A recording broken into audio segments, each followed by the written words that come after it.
Welcome back to the New Earth Business Podcast. I am here with Tanya Wilkinson from Green in the Grey, and I have a very special episode for you. Me and Tanya have connected over our deep, deep love for nature and the value of sacred reciprocity. Her content really drew me in. It was a deep reflection of the kind of content that I resonate with, that I create myself and want to be creating more of. So you've really expanded me on that side. So you are an amazing content creator. You are a conscious connection leadership coach, meditation teacher, an intersectional DEI and sustainability consultant and coach and mentor. Now, I love what you're doing in the world, what you're putting out in the world. You work with such incredible thought leaders, entrepreneurs, aspiring entrepreneurs, influencers, corporate leaders from major global music, sports, editorial, fashion, and food brands. You are a powerhouse. You've got a lot of wisdom that you're channeling. And what I love is your story of coming from corporate into this more nature-based wisdom and how you're really channeling that into the world. So my first question is, where have you come from and where are you going? Now, you can choose any part of your life to dip into in that space, but where have you come from and where are you going, Tanya? I love this question. I'm absolutely sinking into it. Thank you so much, Emma, and I'm really grateful to be here with you. So where have I come from? I think the defining space where I've come from, which defined me for way too long, is my corporate career. It was, and actually that longing for a corporate career, longing for the sexy corporate career, the glamour of entertainment, the industries where I eventually went to, that starts in childhood, doesn't it? We're programmed for the summits that we should want to push towards, where we should want to climb. And coming out of university, I was really, really lucky, and I manifested I didn't know at that point what manifestation was, my first job at Columbia Records, working with some incredible artists within marketing. And then from that point onwards, I went on a journey through music, into advertising, then into sports, where I worked within Formula One.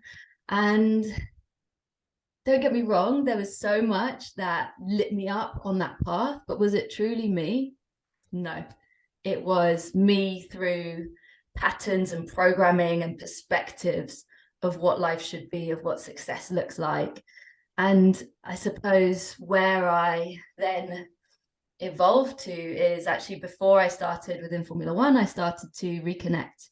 I started to really look inwards and say, hang on a minute, something's not quite right. I'm not fully connected into each and every day. It's not lighting me up in that real sort of soul fire way.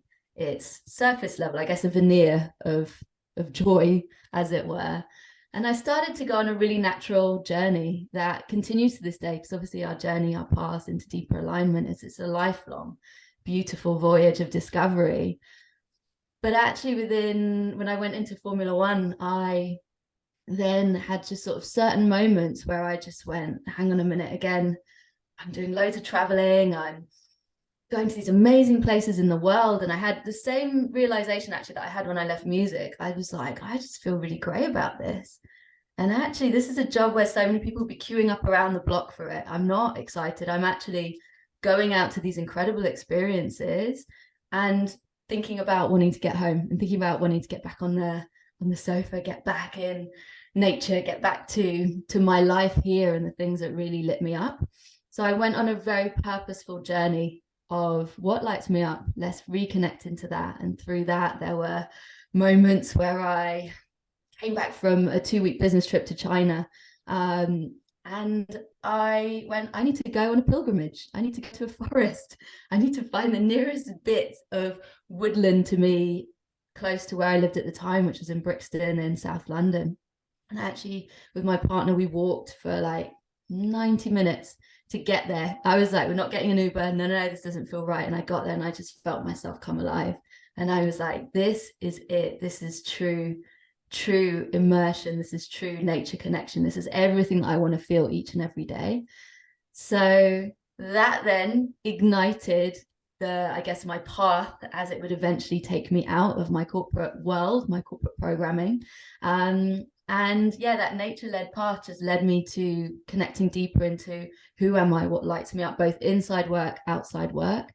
And then eventually I was standing on the side of a lake and I received the message to have my notice in. And I didn't have any clue what I was going to do. And I just went, okay. I took that home, sat with it. And then the following day, I was by a different lake. We're very lucky we've got 2 lakes near us. I was by the other lake and I just went, okay, what is it then? And that message came through of mindset. It's all in the mindset. You love the nature connection, the earth connection, sustainability, diversity, equity, inclusion. But until we change the hearts and minds, then we're just going to be delivering strategies for people to put a tick box in their plans and nothing more. I'm sitting at a veneer of purpose, and suddenly I just felt myself drop down to that deeper sense of purpose that led me off to doing my coaching qualification and exiting the world that I thought that was my dream. I thought that was my path. I thought I was going to spend the whole of my career working within entertainment, but I'm now in such a much greater aligned place. Well, I just want to give you some massive props for the bravery that it's taken you to get to this space. And I'm interested to know, was there any people in your field of work that had done this before you? Did you have any people that were reflecting what it could be, or do you feel like you were somebody that's broken away and this isn't done very much? I think there's definitely people who I sort of follow via social media who've done this path, and I'd seen other people leave corporate to go and do, say, consultancy and things that help to a certain extent you get into that greater alignment by way of the balance that you want in life. So I saw a few people who did consultancy so they could then work 3 or 4 days a week and spend more time with their family and doing the things that they love. I don't know if I had that many expanders in my world of people who sort of gone off and done a complete pivot and set up their own business outside of, I guess, people who I'd followed from afar. I'm trying to think actually, who were my expanders there? Well, I'm just interested because it really shows how much you have built a resilient inner leader through your life path, whatever that has looked like, perhaps through traumas and situations that you've been in. This is telling me that you are somebody that can make big decisions and that can change direction through your inner compass. And now I just think it's amazing that you're teaching other people how to do that. I love that. And yes, inner compass, exactly that. Our heart is our inner compass. It's that GPS that guides us. And actually on that resilience, I think you're right that, and I talk about this a lot with clients because, for example, at certain aspects earlier on in my career, for example, I had a boss who really badly bullied me, and I can now look at the resilience, and don't get me wrong, that is something that should never, ever happen. However, I can look at that resilience it's built in me, but also take forward the lessons that I didn't walk at that point. When it did tip into physical symptoms within my body, it was that bad. I didn't make that decision and go, no, this isn't a space that's honoring me. And actually, this role in itself at the time, that also wasn't truly aligned to me. So, now I look at where I was, as I was exiting my corporate life, and my last role, don't get me wrong, was actually, it was an amazing role, and I felt so supported. I had an amazing boss, and I love looking back at that decision to leave, that even with all of that and so many boxes ticked, there were the ones that were really deeply seated in my values. Those boxes weren't ticked, and that was the deciding factor. But actually, in building that resilience throughout sort of, my leadership career has definitely led me to this point of being able to say, yeah, do you know what? I'm going to take that courageous leap. I'm going to take that jump and really tune in and listen, because I realized actually I had those messages earlier on in my career of what the path I should be following and where I should go. And I just ignored them. Again, that side of me that was so rooted in corporate and rooted in the path that I saw, which was pushing up. I'm going to be a director of a big entertainment brand. That's where those stories, I allowed them to dominate versus actually really tuning into my truth. But yeah, every single aspect of my leadership, all the really, really tough times and the times that have brought in trauma, as well as the times where I felt so supported and so held by incredible leaders, and particularly women leaders. Actually, I've been really lucky to have had, I think it's three of the most amazing, supportive, expansive women leaders who were my line managers, my bosses. And I take forward all of that into my new world, as well as obviously my work with my clients. That's so beautiful to see. And you touched on values as you were speaking there, and the values that you had in the companies that you worked for. One thing that that I absolutely love about you and Green in the Grey and your brand is these key values that you've come up with yourself. So they work for the corporate world, but they also work when you are an individual personal brand as well. So I'm just going to read these key values back to you, and then I want you to give us like a little synopsis on each one. So the key values here are warrior of the heart, interconnected expansion, joyful authenticity, playful creativity, and balanced presence. I mean, yes, I want to work for a company that has those as their values. I'd love to know like how you came up with this, and just give us a little deepening on your values. Oh, thank you so much, Emma. And I was loving your energy as you were reading them out. You've given me all the feels. So those values, and I co-created them out in nature. And I know that you do so much incredible work out in nature. Nature is such a expander. And when we create that, again, in reciprocity, that relationship, that right relationship with nature, you can receive such wisdom that you co-create with nature. And so these were all defined through time out in nature, where I actually went out into nature and I connected into the attributes of nature that surrounded me, that I just automatically, I felt my heart truly connecting to and vibing with. And so each of them are inspired by both nature as well as everything that I feel right in here. So we've got warrior of the heart. So throughout my whole career, I've always had, every so often I've had people be like, oh, you've got a real warrior spirit in you. And that's sort of been a recurring theme. And then there's been coaches that I've worked with as well, where they've sort of, the word warrior just has always come out and always flowed.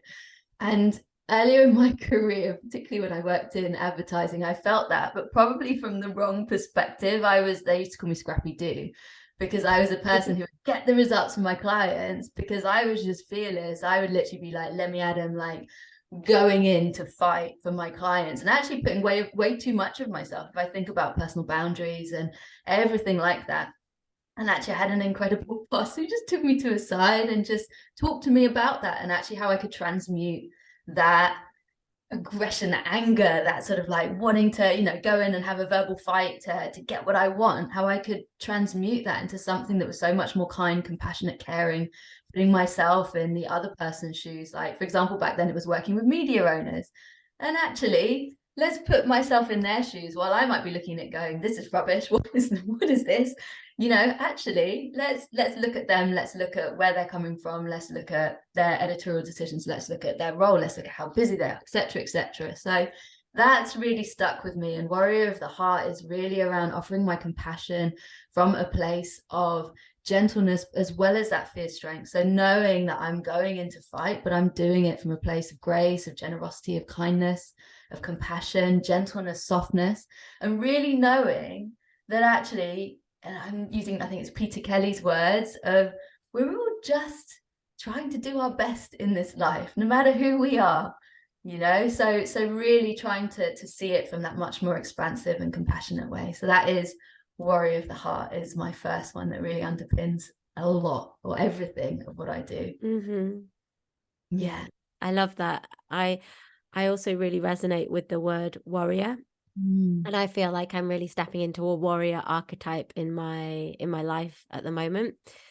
And I wanted to write something on it, and just the word warrior, excuse me, on its own it felt too almost aggressive. But where you've paired this with of the heart, it takes on a whole different meaning. So thank you for doing that. And that's more the archetype that I feel that I'm now stepping into, is warrior of the heart, not just warrior. Thanks. I love that. Warrior of the heart. Yeah, exactly that. Gentle warrior, peaceful warrior, all of those. And I think actually for me, that one was actually one of my coaches that really expanded me on this thinking around that. Yeah, that warrior archetype, and that actually it can be really, really broad, really expansive. And you know, Thich Nhat Hanh is a warrior.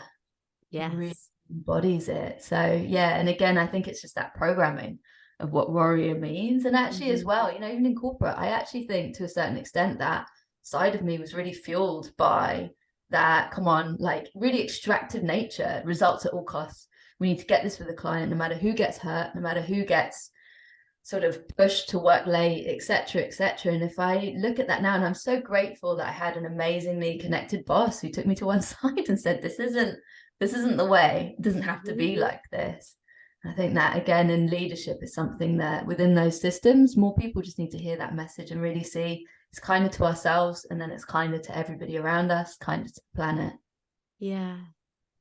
I'd love to dig into this just a little bit more, but I noticed that when we are pushing and in those spaces where we're fighting for something, that it often comes from a place of pain and a place of trauma.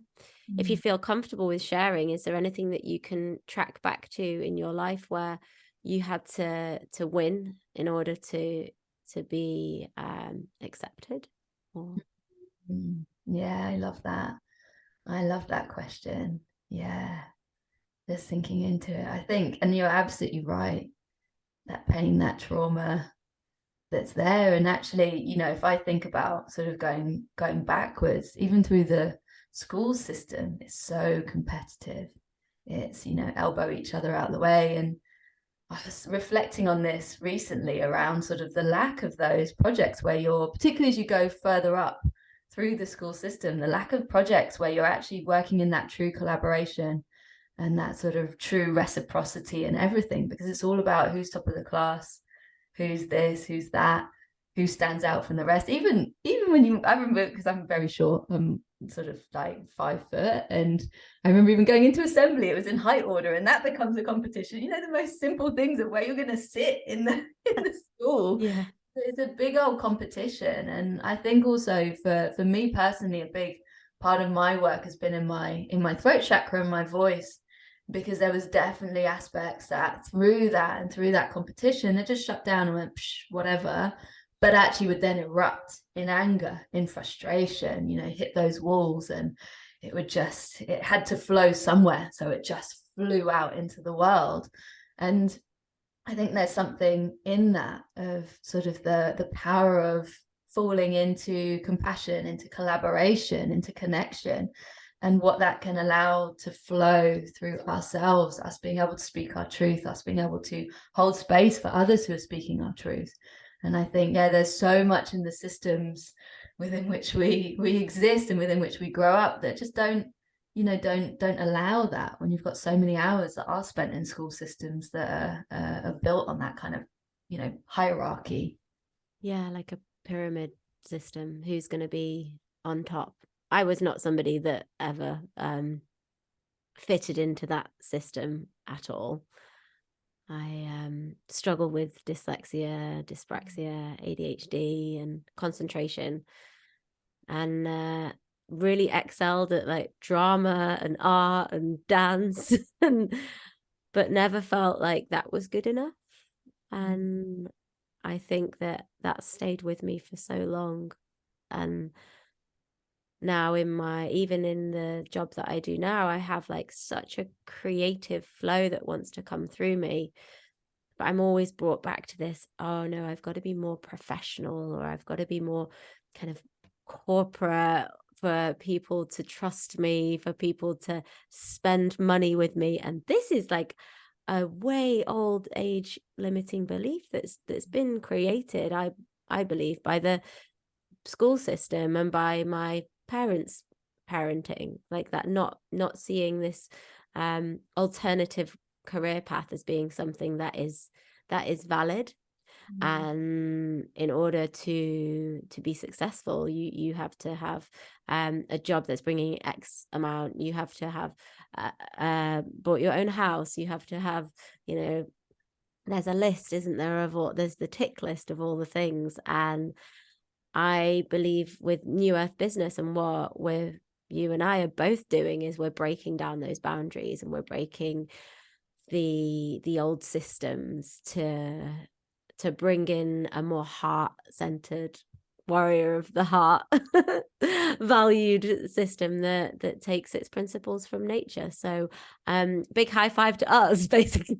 High five. And such powerful shares. Thank you so much, Emma, because also that conversation around what's valued within the school system, and I actually work with many clients where it is around reprogramming those beliefs that actually, because I didn't excel in maths and science and whatever it is, therefore I'm a failure. And that real wounded inner child who sat there and thinking there's a real sort of, it brings that worthlessness in. That it's just really heartbreaking when you think that actually, we all have our superpowers, and it's about really leaning into our truth and what is our gift to give to the world. And systems can really shut down those avenues, and as a result, then our impact on the world is just diminished, or we're trying to fit ourselves into, what's it they say, square peg, round hole, that kind of thing. And it's really, really sad. But that's where I think the work that we're doing of expanding ourselves and continuing on our paths of healing and transformation, and then inspiring that in others, I think it's so powerful, because it's exactly what the world needs. Because the systems within which we operate, they aren't serving us, they're not serving the planet, they're not helping us to connect into each other and really lift each other up. And now is that time of us rising together. Absolutely. And this is taking us on to interconnected expansion. Can you tell me a little bit about what that means from your perspective? Yeah, so this is really, the laws of nature, the laws of everything is around interconnection, isn't it? So this is really around being a part of that interconnected flow. It transforms each of us, as well as being able to enable us to transform others. Like that is it's a covenant, isn't it, of reciprocity. It's that bringing in that expansiveness again through that rising each other up, and really, really leaning into our connections, because so much of this world is built to disconnect us. Technology should be connecting us, but actually it's really disconnecting us and severing us from that true sort of the fundamental needs of humans, which is that love, that belonging, that connection to each other, the true presence, listening, holding space for each other, and being open to have space held by others for ourselves as well, which is often a critical one that I see. And I had it myself. I can do this, I'm all right, I'm independent, I got this. Because again, we're programmed through our school systems and everything in this life of, I want to be CEO who's blazed her trail through doing it all on her own, versus saying, no, actually, you look out in nature, everything is built on that interconnection, everything is built on that give, that receive. It's so powerful. So that is interconnected expansion, because we expand through our interconnectedness. And when we bring consciousness into that, we really can sink into it, lean into it, and receive the bounty, the harvest from that interconnection, versus trying to do everything on our own. This reminds me of the system in nature, which is trees and mycelium, and how a tree doesn't just grow on its own. It needs a load of food, water, sugar, energy, and it gets that from the ground. It gets that from the mycelial network. It's and if we can be more like trees, the world would be a better place. 100%. Yeah, be more tree. Be more tree. That was me being a tree. And I wore green today because I was speaking to you. Yeah, I should walk. I thought I would channel my nature spirit. Let's talk about joyful authenticity. Yes. Yes. So this is inspiring the courage to be our true and most joyful self. So this is really around, I realized actually it was once I'd exited corporate and I was looking at myself as a leader, and I was like, because I was always the one who was just sort of quite light-hearted, having a laugh in the corner of the office, and always, I mean, we always used to say it's PR, not ER, and just kind of not taking things too seriously, but also the fact that actually that what I found in my teams was it really unlocked that problem solving and getting through stuff. Because if you go into it with that like resistance and that sort of, I guess, that energetic block and that stagnation and what's going on, it's never going to flow. So I realized that actually, and this circling back to one of my first boss when I was at Columbia Records, I had this two incredible women leaders above me. One lady called Claire, who was my line manager, and then a lady called Mardi, who was the general manager of the label. And I remember when I first started, Claire would really spend a huge amount of time. She'd actually do the like annual PDP form every single month with me, but it was really about inspiring me to be authentically me. And it's only later in my career that I look back on that and I can see, yeah, wow, like that has sat with me ever since. And I was always so authentically me, even in places that are a little bit kind of more like suited and booted and stuff like that. I would just, obviously there's an aspect of, you've got to make sure that you're kind of like dressing the part and stuff like that, albeit I would always stretch it with like trainers and a bit of gym kit here and there. But like how I showed up was always me, and it was always bringing that joyful, playful, authentic side of me. So that's something that I really bring into everything that I do. It's around that kind of like being unapologetic, what makes you feel like your most joyful, fully alive self, and really looking to inspire that in others, as well as looking within myself. Because with it, as within all this work, it's not saying, we're perfect, we know everything, we have, become enlightened masters or anything. Actually, there's times where I feel my joyful authenticity switch off. And those are the moments where I know, whether it's in the moment or it's a week later when I suddenly reflect back on an event I went to or a dinner I went to or whatever it is, and go, okay, why was I not my most joyful, authentic self? Where were the blocks?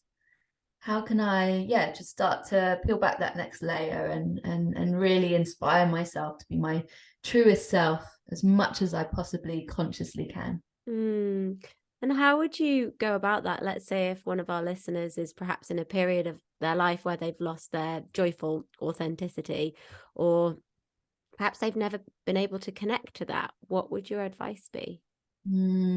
So my advice would be start small and simple. And this is definitely reflective of my own path within corporate. When I started to go, hang on a minute, I'm bubbly on the surface, but inside I'm just wanting myself to get myself back home, and then I just go home exhausted, sleep, repeat, etc. And I was actually working with my spiritual teacher Stephanie at the time, and I remember her saying to me, she was like, right, we're going to connect you back into the joy, we're going to start simple, food and nature. And I was like, I think it's because my mindset at the time was, again, very much was when I was in corporate, and I was very much on that, I want the big, let's heal everything, let's go deep. I want to go deep now, quick, kind of that sort of mindset of Instant. Yeah, exactly. What's that quick sort of tablet that I can pop spiritually that's going to suddenly blast me through to the next level? And I remember thinking, oh, okay, cool. Yeah, I'll do that. And what I realized through that was actually, like, food's always been a massive thing. My mum is the most incredible cook. She's amazing. And she's really instilled that in me in a very intuitive way of cooking. But actually, at that point in my career, I was just really, really exhausted. I was not a food became just sort of a functional thing of just nourish myself and just do it and go. And obviously, from a nourishing yourself perspective, if you're not truly feeling it and breathing it in, that's not, and experiencing it within joy, then it's not nourishing you as much as it could be. So I really reconnected back into that. And then from a nature perspective, I remember saying to her, I was like, Stephanie, I was like, I don't know, I can't, I go out in nature and walks and they're nice, but I'm not feeling connected into it. She said, okay, cool, what, look out in your garden, what do you feel connected to? And there was just a little pop of marigolds that was staring back at me. And she was like, what's the message coming from those marigolds? Obviously they're beautiful bright orange. And I was like, they're bringing the joy, I can see it. I was like, the rest, our garden's quite wild. And I was like, the rest of the garden, I think it was early summer, and so the rest of the garden was just green. There wasn't much color popping elsewhere. And I was like, yeah, they're bringing that joy. And she just said, okay, there you go. Your actions, two things: food, connecting into the meals that you're creating. How can you really lean into that joy? Be really intuitive, be playful, try new flavors, whatever comes naturally. It's a bit like you're an artist. Go down that space. And then from that nature perspective, just connect with those simple pops of joy. Where are they coming in? And then follow those breadcrumbs, the trail of joy. So from that point onwards, then it was like, okay, that weekend I actually baked a cake that was like, had marigold frosting. And I made it also as an orange cake. So I sort of went into like, what's the true embodiment of joy that I'm going to feel, and just didn't have a recipe, just threw everything in a bowl and made it. And from that point onwards, then it was just seek out that next bit of joy, that next bit. So for anyone who's feeling disconnected and feeling like they aren't their most joyful, authentic self, it's really around, go inwards. What really lights me up, what brings me joy, go there and go into the simple things. Don't look for the big sort of milestones and moments and everything like that. Just go simple, because those breadcrumbs, they all add up and multiply into the biggest difference. The biggest, most yummiest cake you have ever eaten in your life. I'm thinking about that cake now. I'm like, I need to use that. Definitely. And give me a slice. Yeah. So this leads really nicely onto your next value, which is playful creativity. And I'm already seeing that emerging in this joyful authenticity. And then you're going out with playful creativity. What does this look like on a typical day for you? So playful creativity is really around how I can ignite my vibrant creative force, and how I can do that, because obviously we're not going to be sort of fully in that creative flow each and every day, but even in how I show up, my conversations and everything, making sure that I'm bringing that playfulness, that humor. And that's not to say, because for some people, obviously playfulness and humor don't, factor so much in. I know some absolutely amazing people I'm so connected to who aren't so playful, and aren't like me, who will just sort of like dissolve into hysterical laughter in the corner of an office all the time. So working out what I suppose that most vibrant expression of yourself creatively is. And for me, it is very much around that of, how can I make sure that I'm always seeing life through, I guess, a curious, like childlike, light-hearted lens. So for example, when I take my twice daily nature walks, I will go out there and really tune into my inner child for them, and my inner child who would take ages to go around walks. I'm picking up every single leaf and I'm looking at everything in absolute wonder. It's a sort of a running joke with my partner, and he's so lovely, because he just completely allows me to be that way, albeit sometimes I can see he's like, yeah, okay, when I'm picking up a leaf and going, look at this leaf, and it looks like a piece of slate because it's so decomposed, or look at this tiny little thing up in the tree. And he just completely just allows me to be that way. But what I find is sort of finding those daily pockets of time where you can really, I guess, allow your inner child to flow with that wonder, with that curiosity, with that deep presence and connection.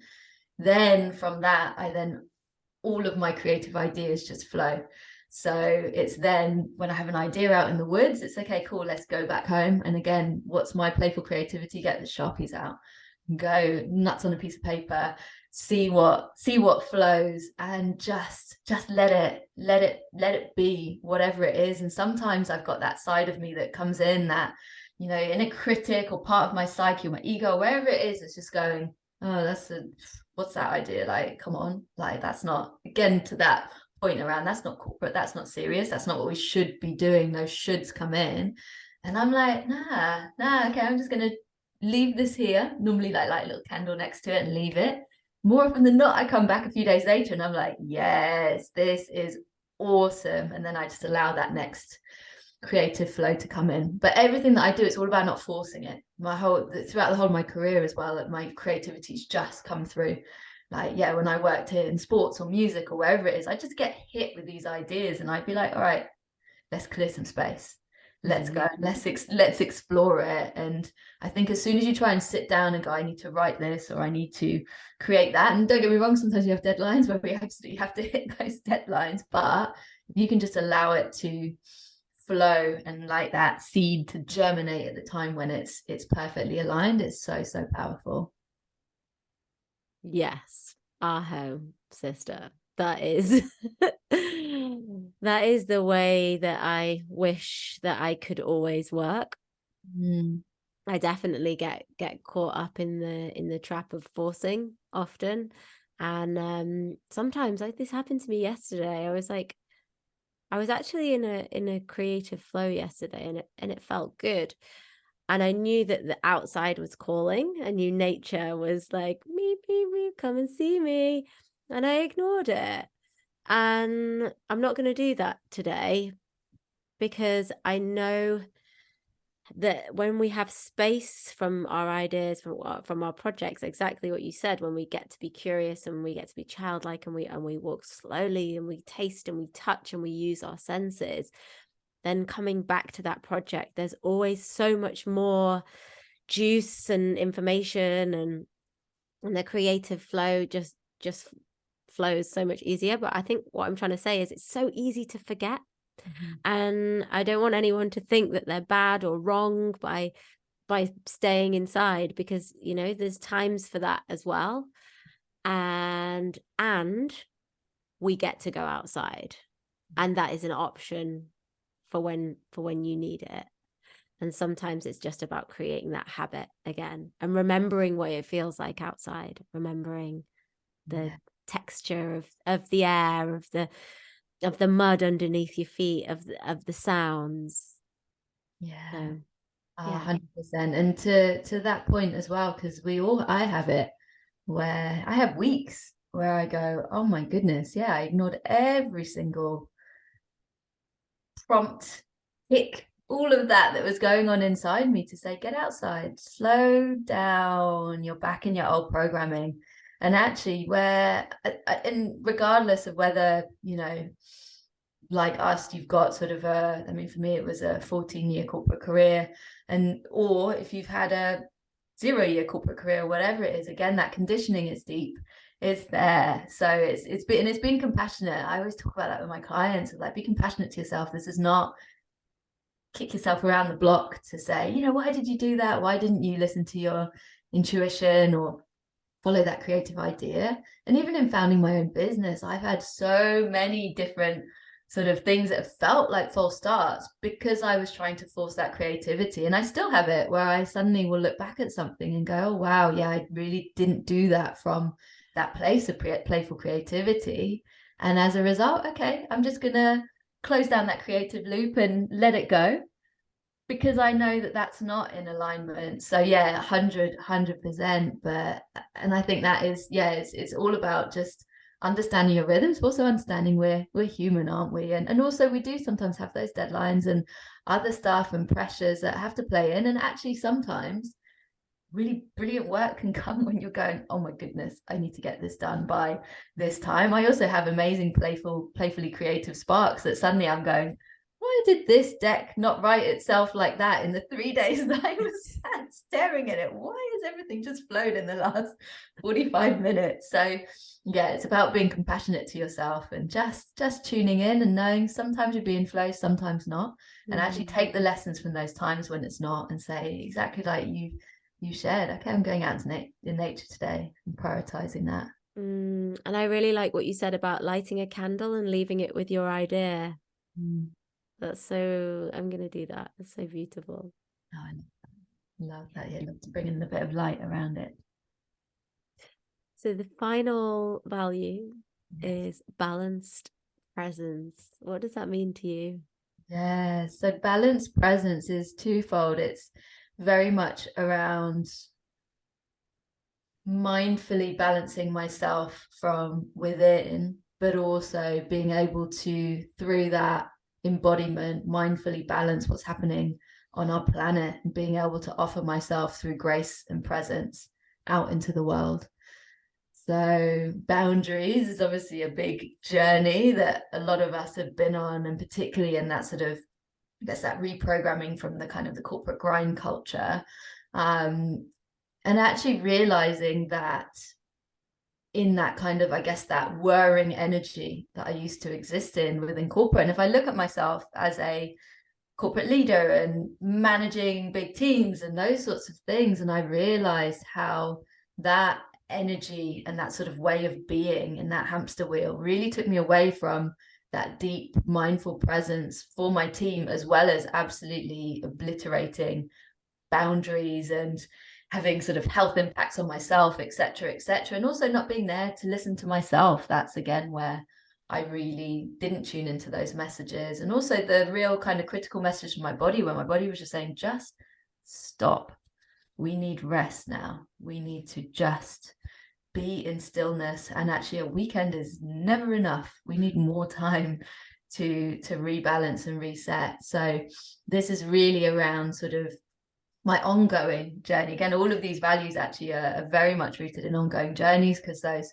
stories and that programming, they do surface at different times, but this is very much around my ongoing journey to just reprogram for rest, to have that sort of I always think of the word like reset. I put I'm trying to think, the second E in brackets of like a reset for rest, because that is absolutely what is needed in the world. We all need to do that. But actually, as you know, teachers like Thich Nhat Hanh say around mindfulness, the greatest way to teach mindfulness to others is to be an embodiment. Because if we go out there with that energy, that absolutely is received by others, and then can impact and influence them in ways that beyond you sort of just seeing them, spending time with them, you don't know. But actually your ripple effect is massive, and it just keeps sort of vibrating across this earth. So yeah, that's very much my journey to balance presence. But you know, much like all of these, it's a continued evolution, and these values just give me it is that compass of just saying, okay, cool, these are my values, and being able to call myself out when actually the stories I'm telling myself, my ways of being, habits, etc., are not in alignment with those values, to be able to say, okay, cool, let's just take a deep breath and step back into that alignment. Yeah, I feel that. I feel like this morning when I woke up, I pulled some cards, and the first one that I pulled was step into the void. And I was like, oh, that's really annoying. I've got quite a busy day today. I've got lots of things to do, and that I want to achieve. And then I kind of sat with it a little bit and thought, well, no, I can still show up to these appointments. I can still do the things that I want to do, but do it from a place of non-attachment. Do it from a place of pause. So it's just an interesting concept that I'm like playing with, like right now in this moment. How can I not show up like, okay, I've got all these things that I'm doing today, and tick them off. I'm like, I got some things and I'm gonna do them today. It's like a different way of speaking to myself, and a different way of bringing myself into action. Yes, different way of bringing yourself into action. I love that. You've expanded me, because I think we must have the same text. I always get not always, I used to actually at a certain point get the void card, and I'd be the exact same. The Rebecca Campbell, something light. I can't Yes, remember. yes. I remember there was a time, and I remember saying to my spiritual teacher, Stephanie, I was like, oh, she's like, you need to sink into the void. But actually for me, and you've just expanded me on sort of I guess the energy of the void, because I would go, the void means go into stillness. Void means sort of really, yeah, sink into that sort of just being, just receiving. But actually, I love that, to be able to go about your day from a place of non-attachment. That's so Yeah. beautiful. And I felt exactly the same as you when that the void had always meant to me completely pause, meditate, step into the void, into the blackness. And today it just came online as this slightly different concept. I love that. That's just sunk into me. Absolute shift, mind shift. Yeah. That's why we're here. We're shifting each other. As Ram Dass says, we're just walking each other home. Oh, exactly that. Oh my God, I love that. Yes. Going to be sinking into the void in a very different way. Amazing.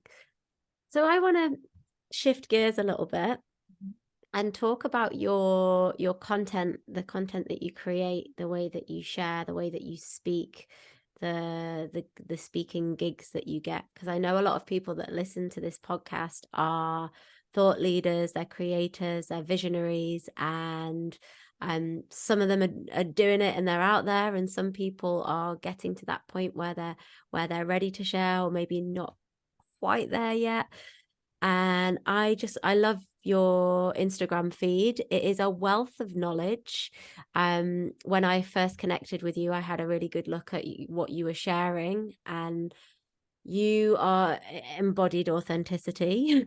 You really have nailed that one. And I want to just find out a little bit more, like, is that something that's come quite naturally for you? Have you had to walk through a fiery portal to get there? Because it looks great, and I feel like you're helping a lot of people. How can other people get to where you're at now? That's my question. I love that, and definitely walking a fiery path and continuing to do so, because for me it's very much around that opening up my throat, speaking my truth. And it really shocked me, having spent a career behind the camera and doing, working with massive music artists, working within like Formula One, and I used to bring do massive sort of activations, like celebrity activations at races and stuff like that. But I was always behind the camera, and I was always really good at saying, this is our message, this is what we're doing. Same in advertising, working in branded content. So my perspective leaving corporate, I thought, oh yeah, I've got brilliant grounding in content. This will be, I wouldn't say easy, but I'm just going to be able to flow straight in. And then, oh my goodness, my voice just went. It absolutely disappeared. And because it was a step out of my comfort zone, because I realized I'd hidden behind the camera the whole of my career.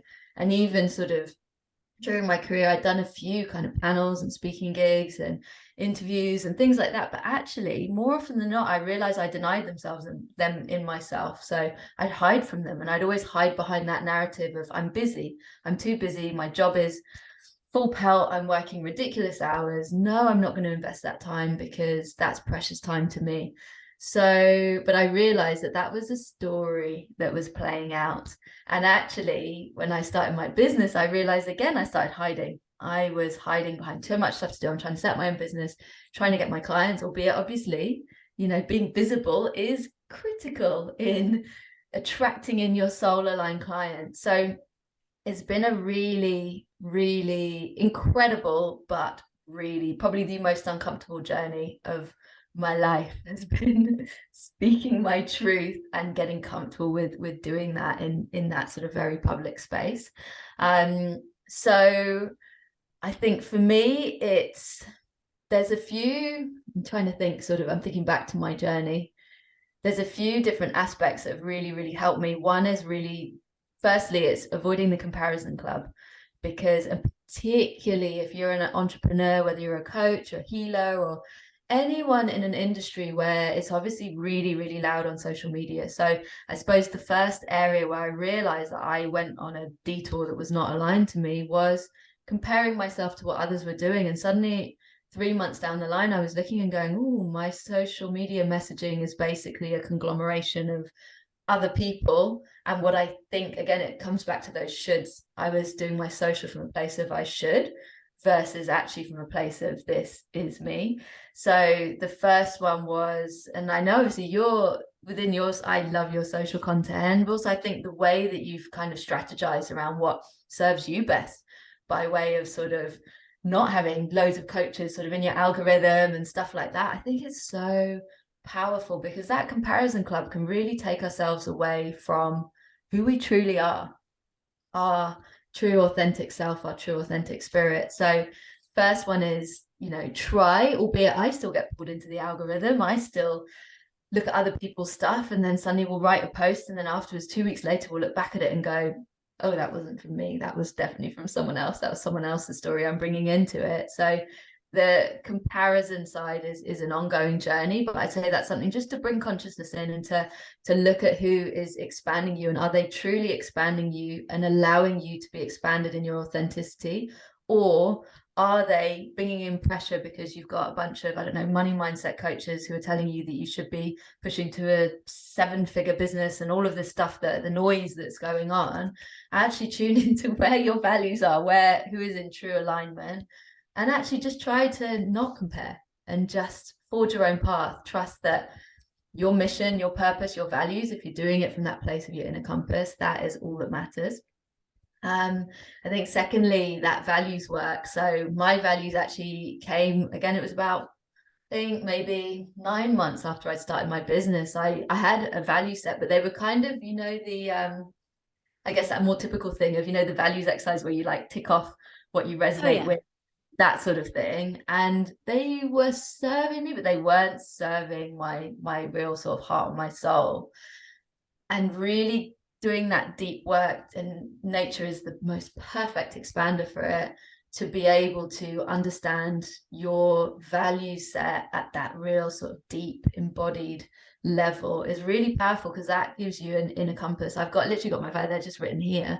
And when I'm doing my social planning or writing up copy or whatever it is, I just have a quick glance up at that.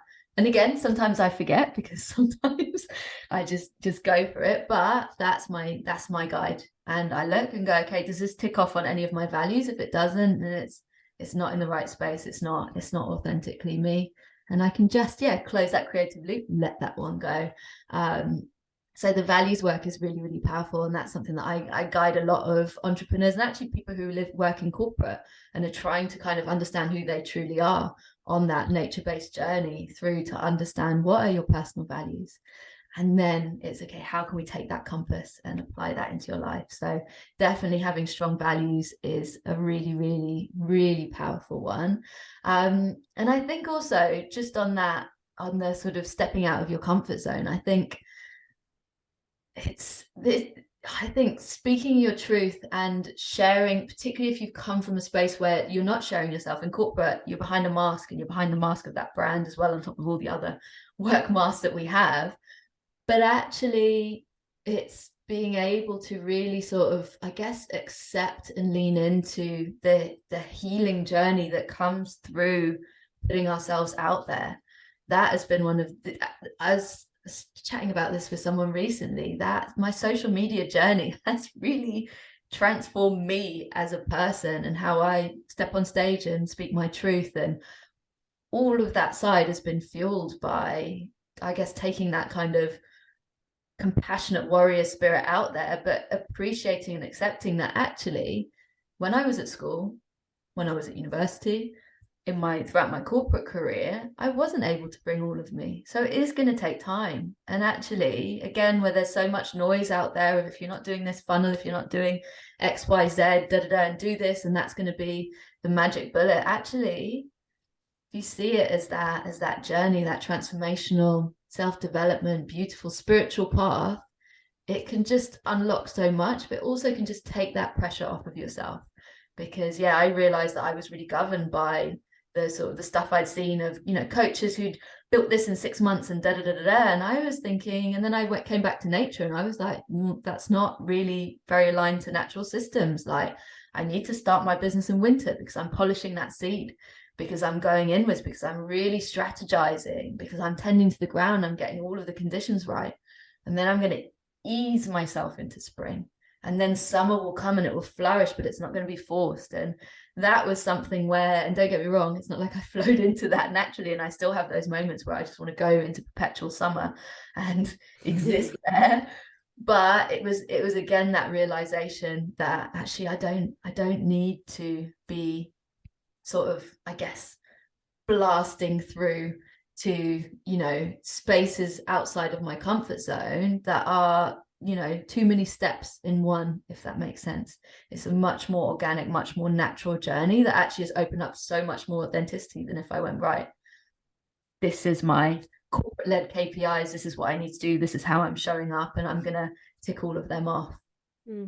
It's like more of a slow meander than a giant leap.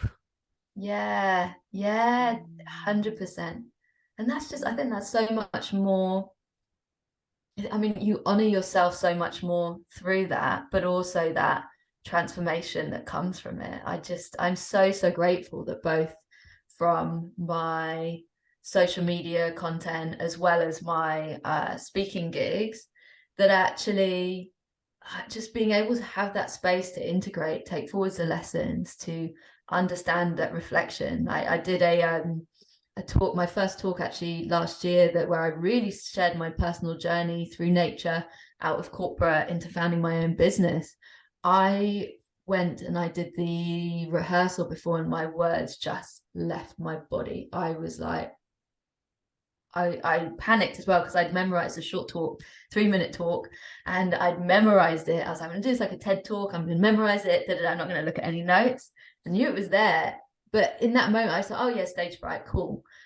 Then I did it, got on stage, adrenaline kicked in, and it just flowed, and I loved it. And I was like, oh my God, I'm actually telling my story for the first time. I'm not on some sort of, I don't know, corporate boardroom stage just rattling off strategy and kind of giving my corporate, whatever it is, biog of myself. I was like, this is all me. And afterwards I really sank into that, and I sank into, okay, where was I at? What parts of me were sort of bubbling up through at that point? And I realized it was my wounded inner child, who'd never been able to tell her story within that sort of the school system. She was there being like, no, this isn't safe.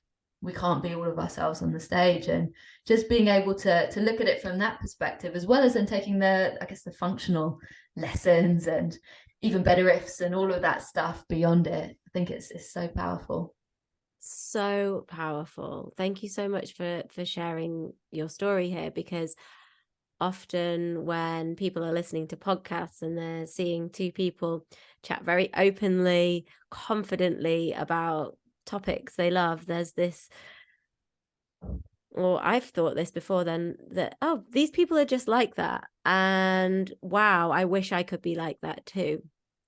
And we forget that that person has often taken a really twisty, turny, rocky road to get to where they are now. So to understand where you've come from, and to hear you say that you're using social media as this healing journey, is amazing. And I've come round to this idea recently. I had quite a strong aversion to social media I think it was throughout like lockdown, where it was being kind of used in various different ways, and the energy to me got really sticky and it got crunchy, and I pulled away from it in my business, and I was really focusing on doing my own PR in different ways, really like cultivating my email list, getting speaking gigs, starting this podcast.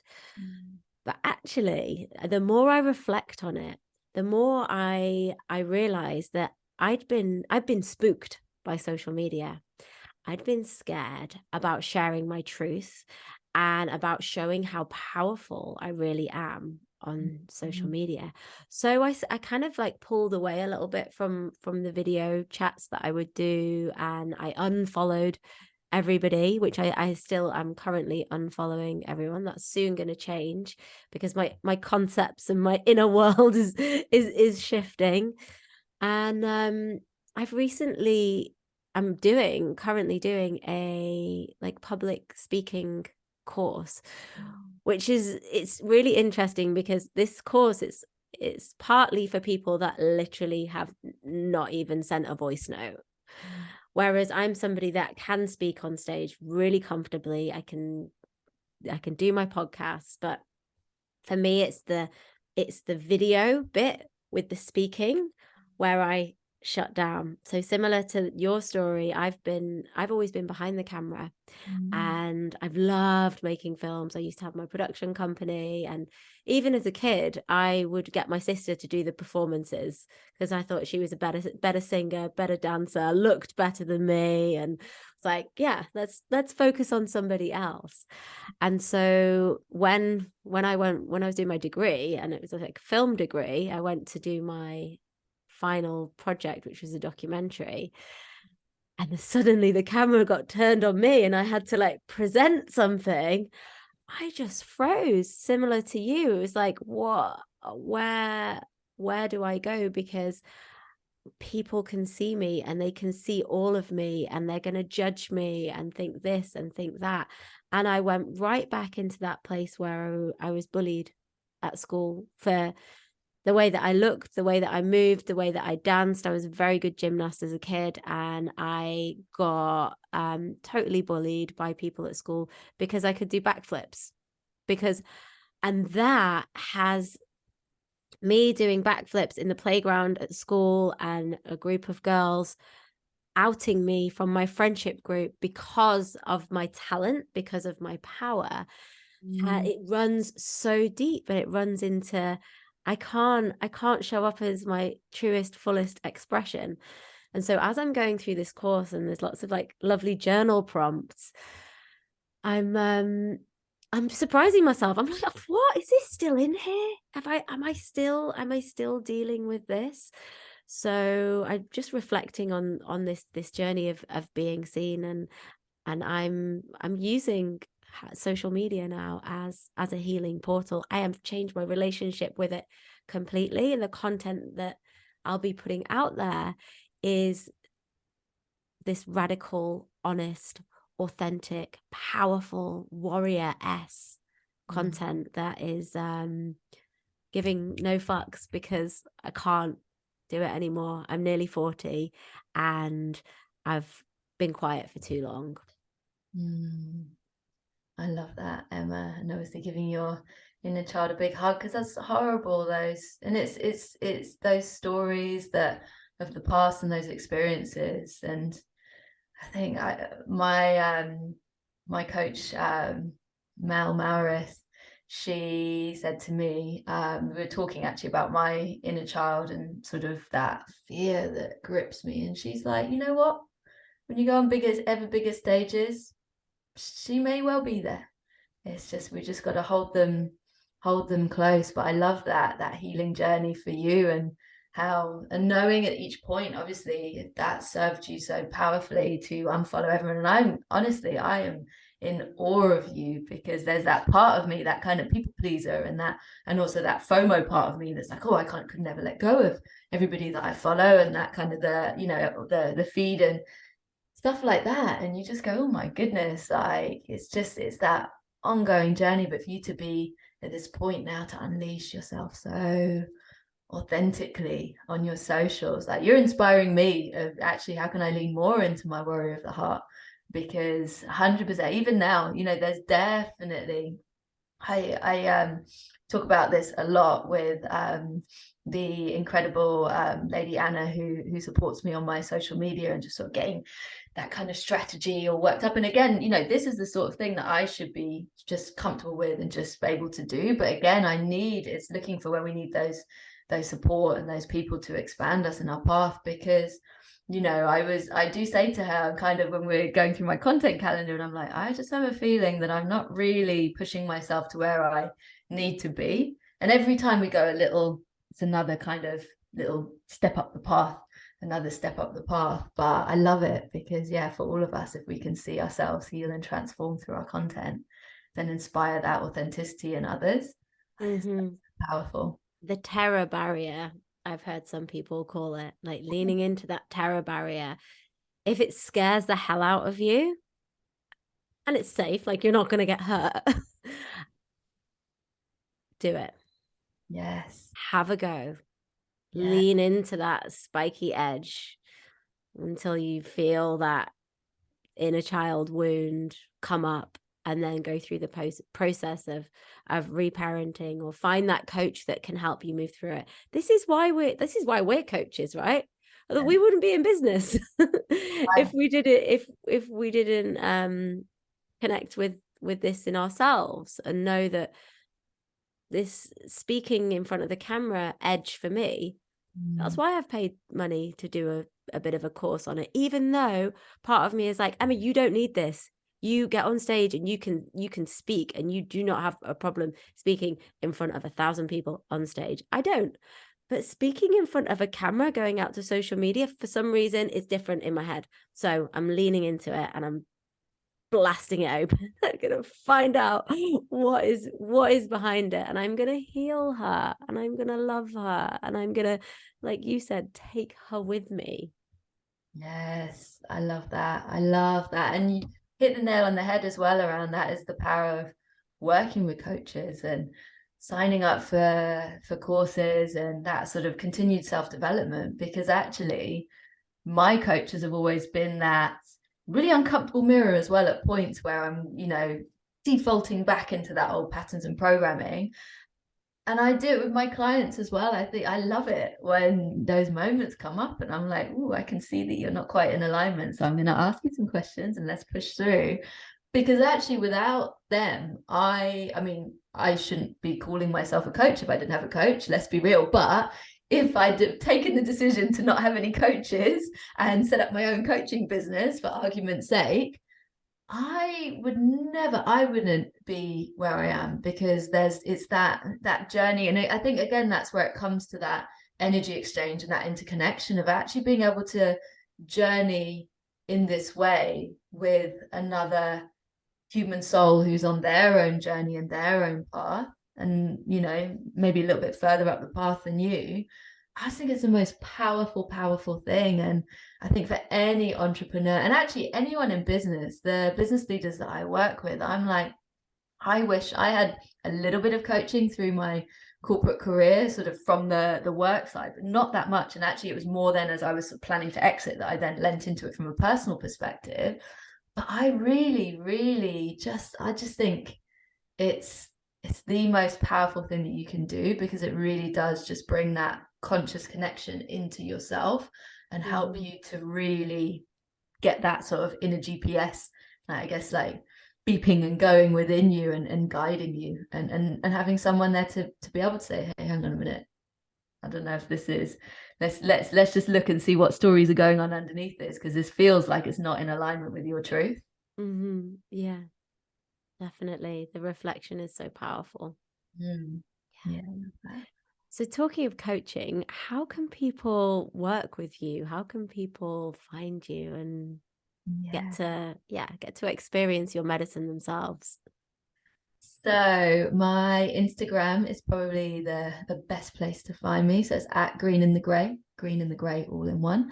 And otherwise, if and because obviously I know some people aren't on social media, which I absolutely respect. Otherwise, my website is greeninthegrey.com. And I offer one-to-one coaching, so conscious connected leadership coaching. And that can encompass anything from whether you're in corporate, whether you're an entrepreneur, whether you're in corporate and thinking about the entrepreneurial path, or thinking about something different but don't know where to start. And then I also offer nature connection work within that, So I work with some clients that's purely in a nature connection perspective. So that's sort of your nature coaching, and we really work on their co-creational relationship with nature. And then for other clients, we just bring it in really, again, organically, naturally, into our one-to-one session. So that's my one-to-one offering. My coaching program is called Reconnect.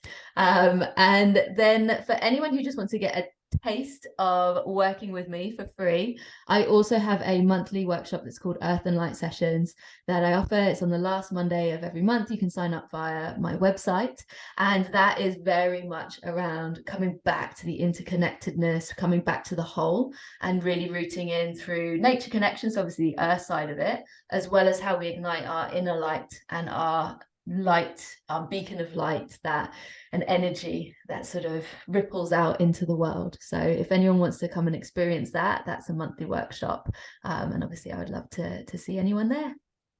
I will be signing up to that straight away. Love to see. Oh, well, you've got so many beautiful offerings, and I encourage everyone to go and find Tanya on Instagram and Green in the Grey website. The last question that I like to ask all of my guests is, what does New Earth business mean to you? I love that.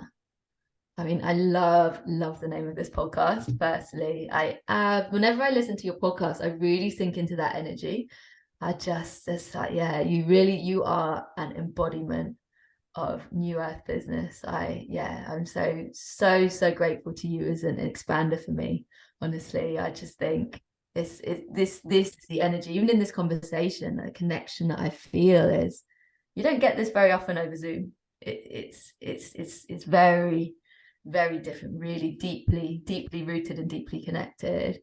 And I think for me, that New Earth business, I mean, we're all working, well, I'm sure everyone who's listening to this podcast, we're working towards that new way of being, that new earth, that the reciprocity, going back. And it's kind of New Earth, but it's actually of the ancient traditions and covenants and everything. It's that reconnection. So for me, New Earth business is really around coming back to the whole, how through us as entrepreneurs, through us both within business as well as outside of business, how we can embody and inspire and also have that flow of giving that is really, really tuned into reciprocity, and in any way, whether it's through the energy that we give out to this world, whether it's through actual tangible stuff that we're doing, whether it's through how we're investing our money or whatever it might be, that actually we are that true embodiment of the new old way of being, as it were, and coming back into that right relationship, both with the earth and Mother Nature, as well as ourselves, crucially, and really sort of honoring ourselves, our bodies, our mind, our souls, and then community, each other. Obviously, we are a part of nature. I see us as one, but actually, I think it's really important to call out community, and how through New Earth business, we are rising together. We are looking for those opportunities. We're not in that sort of siloed competition, extract at all costs, take. Actually, no. If we lift each other up, then we all rise together. We certainly do. I've noticed that it's not hard for me to find people to be on this podcast. It's like when you start looking, there are a lot of people that have these values and that want to share them. So if you're listening to this and you feel alone on your journey, then reach out to any of the guests that have been on this podcast. Reach out to me. We'll help plug you into a community of thought leaders, of people that are doing it with these beautiful values that we've discussed today. Love that. Thank you, Tanya. I will look forward to having you back someday. And you've been wonderful. The conversation has been so juicy and it's just flown perfectly. Thank you. Oh, thank you so much, Emma. So grateful for you, for this powerful, connected conversation, and for every single way that you expand and inspire me. So grateful. So grateful.